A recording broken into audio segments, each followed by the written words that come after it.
गर्भाशय में गांठ हो गई, डॉक्टर को दिखाया, गर्भाशय में बच्चादानी के अंतर्गत गांठ पड़ गई, गर्भाशय में गांठ पड़ गई, बड़ी तकलीफ की जिंदगी जी रही है, डॉक्टर कह रहे ऑपरेशन करवाओ, डॉक्टर कह रहे ऑपरेशन करवाना पड़ेगा। एक बार मेरे भोलेनाथ पर जल चढ़ाना प्रारंभ करो, एक चावल का दाना। अशोक सुंदरी की जगह मालूम है ना सबको?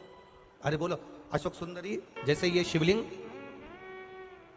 ये जलाधारी गोल माता पार्वती जी का हस्त कमल, यहां से जो जल बहता है, इधर गणेश जी का सीधे हाथ पर स्थान, इधर कार्तिकेय जी का स्थान, बीच में मोटी सी एक लाइन होती है शिवलिंग के सामने, वो अशोक सुंदरी का स्थान। कई बार वहां सांप बना होता है, कई बार अशोक सुंदरी का स्थान बना होता है।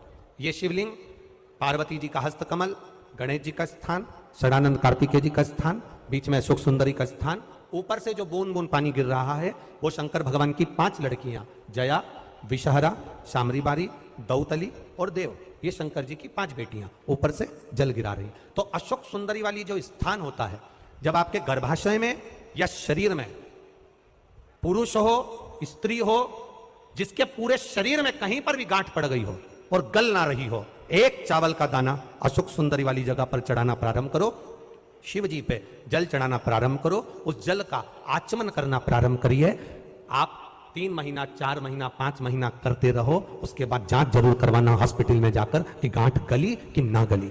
पर विश्वास रखो, भरोसो दृढ़ इन चरणन कैरो, श्री वल्लभ नक चंद्र छटाबिन सब जग माही अंधेरो। भरोसा मूर्ण होना चाहिए, भरोसा मूल हो।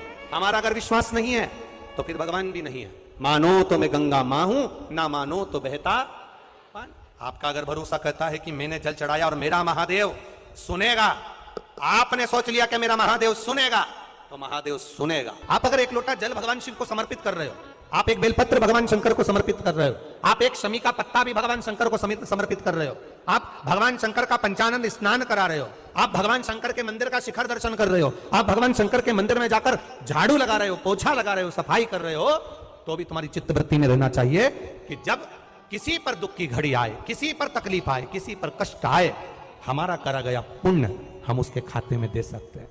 हम अपने पुण्य को दूसरे के खाते में प्रदान कर। बेलपत्र जरा ध्यान देना हो, ये बेलपत्र जो होता है, इस बेलपत्र पर कभी कभी आपने देखा होगा कि